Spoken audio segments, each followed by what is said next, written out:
Hello everyone, welcome to my channel. তো আপনারা সবাই কেমন আছেন? আশা করি সবাই ভালো আছেন।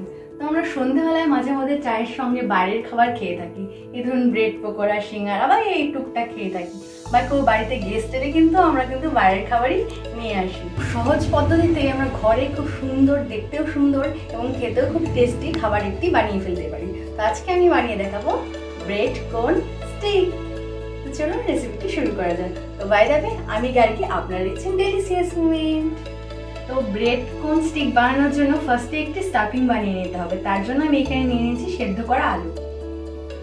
এখানে আমি একটা পেঁয়াজ নিয়ে নিয়েছি, সেটাকে আমি কুচি কুচি করে কেটে নেব।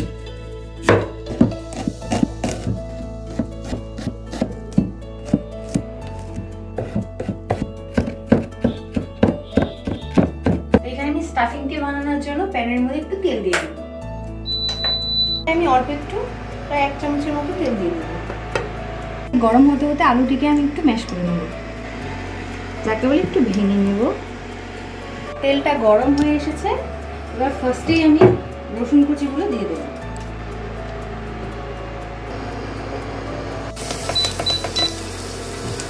এবার এখানটায় দিয়ে দেবো পেঁয়াজ কুচি।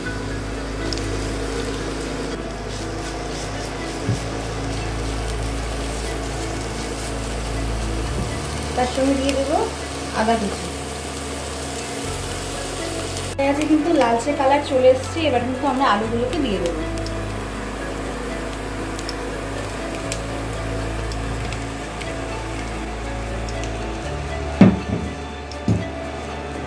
নাড়িয়ে নিয়ে তার সঙ্গে কিছু মশলা অ্যাড করতে হবে। তো ফার্স্টে এখানে দিয়ে দিব নুন, 1 চামচের মতো নুন।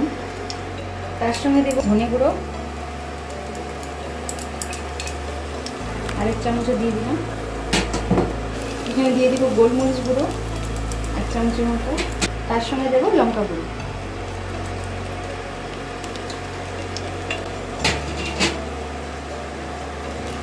এবার ভালো করে নাড়িয়ে নিন।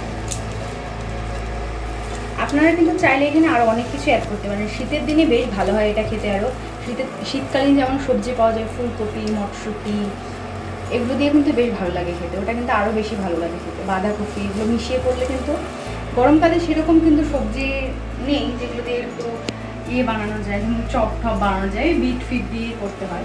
তাছাড়া কিন্তু শীতকালীন সবজি দিয়ে কিন্তু অনেক কিছুই রান্না করা যায়। তো এটার মধ্যে যদি একটু ফুলকপি বা একটু মটরশুঁটি করতে বেশ ভালো লাগবে খেতে। আরেকটা করতে পারেন, সেটা হচ্ছে পনিরটাকে কিন্তু গ্রেট করে দিয়ে দিতে পারেন, আরও খেতে ভালো লাগে। তো এখানে দিয়ে দিতে হবে হলুদ, জাস্ট কালারের জন্য, খুব বেশি একটা দিতে হবে না হলুদ, হালকা একটু দিলেই হয়ে যাবে। এই আলুর পুরটাতে আর একটু টেস্ট বাড়ানোর জন্য আমি দিয়ে দিব অল্প একটু টমেটো কেচাপ। তার সঙ্গে দিয়ে দিতে হলো অল্প একটু মেয়োনিজ, দিয়ে ভালো করে নাড়িয়ে দিতে হবে। এই টমেটো কেচাপ একটু মেয়োনিজ দিলে কিন্তু টমেটো কেচাপের একটা টক টক ভাব, সেটা কিন্তু বেশ খেতে কিন্তু ভালোই লাগে। কেচাপ দিয়েছি, সের জন্য একটুখানি চিনি দিয়ে দেবো। যে কোনো টক কিছু করলে কিন্তু রান্নায় অল্প একটু চিনি দিয়ে দিবেন, তাহলে কিন্তু খেতে ভালো লাগে। এটাকে ঢেলে নেব। তো এখানে এবার কোটিংটা করার জন্য কিন্তু আমি ব্রেড নিয়ে নিয়েছি, এটাকে একটু সুন্দর শেপ করে কেটে নেব। এখানে যে কালো কালো ধার রয়েছে কড়া, এগুলোকে একটু কেটে নেব।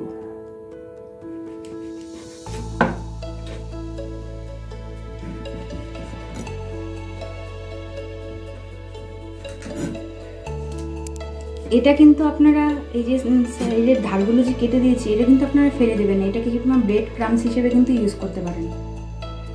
এটাকে কুটি কুটি করে কেটে একটু ফ্রাই করে নিয়ে তারপর কিন্তু মিক্সিতে গুঁড়ো করলেই কিন্তু ব্রেড ক্রামস তৈরি হয়ে যাবে। এই মেল্টিং দিয়ে কিন্তু ভালো করে একটু ফ্ল্যাট করে নিতে হবে। দেখুন, একটু ফ্ল্যাট করে বড় হবে।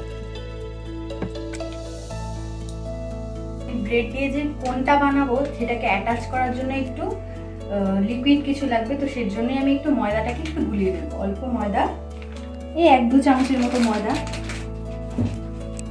তো এখানে মাপ বুঝে জল দিতে হবে, বেশি পাতলাও হবে না, বেশি ঘনও হবে না। তো এবার একটু নাড়িয়ে দেখি কতটা ঘন হলো। দেখে তো মনে হচ্ছে আর একটু জল লাগবে। আপনারা কিন্তু একবারে ঘপ করে ঢেলে দেবেন না, তাহলে কিন্তু পাতলা হয়ে যাবে। আবারও কিন্তু ময়দা দিতে হবে, অল্প অল্প করে ময়দা দিয়ে গোলাতে হবে। এবার কিন্তু কোনটি তৈরি করে নেব। এই পাশের দুপাশের যে মাথাটা, পাশের দুপাটের মাথাটাকে কিন্তু আমরা এইভাবে অ্যাডজাস্ট করে দিব।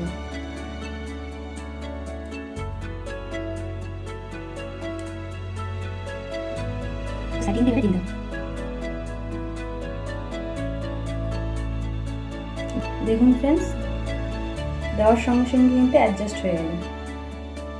এবার কিন্তু পুরটাকে ভরে নেব। একবারে দেবেন না, অল্প অল্প করে ঠেসে ঠেসে পুরটা দিতে হবে।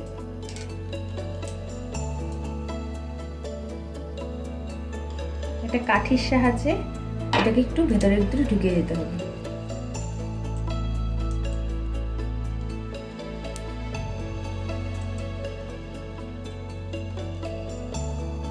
দেখুন পুর ভরানো কিন্তু হয়ে গেল। এবার এই স্টিকটাকে ঢোকানোর জন্য এখান থেকে কিন্তু মাঝখানটা একটু কেটে নিতে হবে।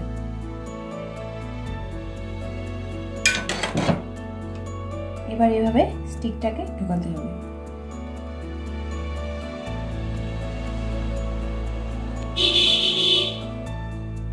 মাঝখানে যে কেটে নিয়েছি এটাকে কিন্তু এরকম করে ফাঁকা করে নিতে হবে। নিয়ে এখানটায় কিন্তু লাগিয়ে দিতে হবে ময়দার মিশ্রণ দিয়ে। এবার এটাকে নিয়ে আসতে হবে এইখানটায় বন্ধ করে দেওয়ার জন্য, এখানটায় নিয়ে আসতে হবে, এখানটায় এটাকে বন্ধ করে দেওয়ার জন্য।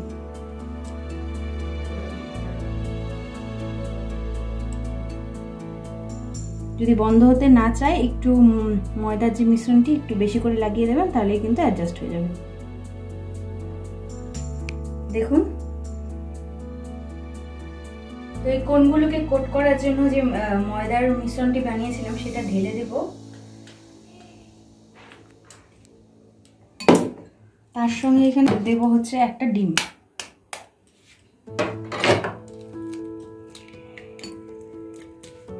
এবার দিয়ে দিব এখানে 1 চিমটি নুন, আর তার সঙ্গে অল্প গোলমরিচ গুঁড়ো দিয়ে এবার ভালো করে ঘেটে নেব।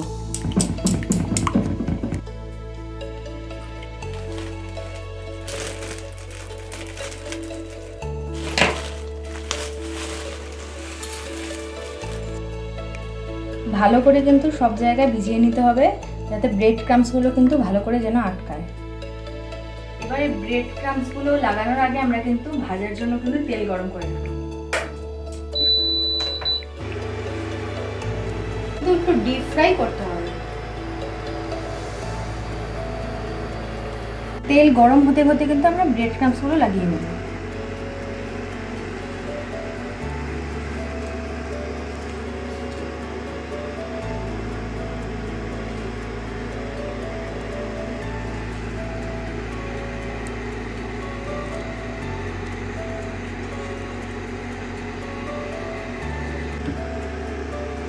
তো একটা হয়ে গেল, আরেকটা করার পালা।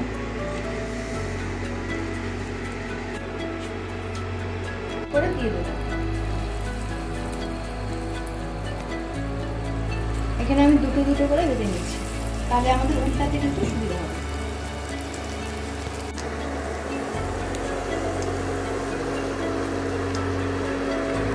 ভাজা কমপ্লিট হয়ে গেছে, কালারও চলে এসছে। এবার এটাকে আমি একটি টিস্যুতে নামিয়ে নেব, তেলটা যাতে সোক হয়ে যায়। আপনাদের বাড়িতে টিস্যু না থাকলে পরে নর্মাল কিন্তু খবরের কাগজেও কিন্তু রেখে দিতে পারেন। এর ব্রেড কোন স্টিক রেডি। এবার এটাকে গার্নিশিং করে নেব। তো তৈরি হয়ে গেল আমাদের ব্রেড কোন স্টিক। এবার খেয়ে দেখা যাক কেমন হয়েছে। একটু সসে ডিপ করে নিয়ে খেতে তো বেশ ভালোই লাগছে। তো আপনারাও কিন্তু এরকম বানিয়ে ফেলতে পারেন সন্ধ্যার চায়ের সঙ্গে, বা গেস্ট এসলে কিন্তু বাড়িতে এরকম সুন্দর একটি টিফিন বানিয়ে দিতে পারেন। যদি আমার ভিডিওটি ভালো লেগে থাকে তাহলে অবশ্যই আমার চ্যানেলটিকে লাইক করুন, শেয়ার করুন এবং সাবস্ক্রাইব করুন। আজকের জন্য নমস্কার।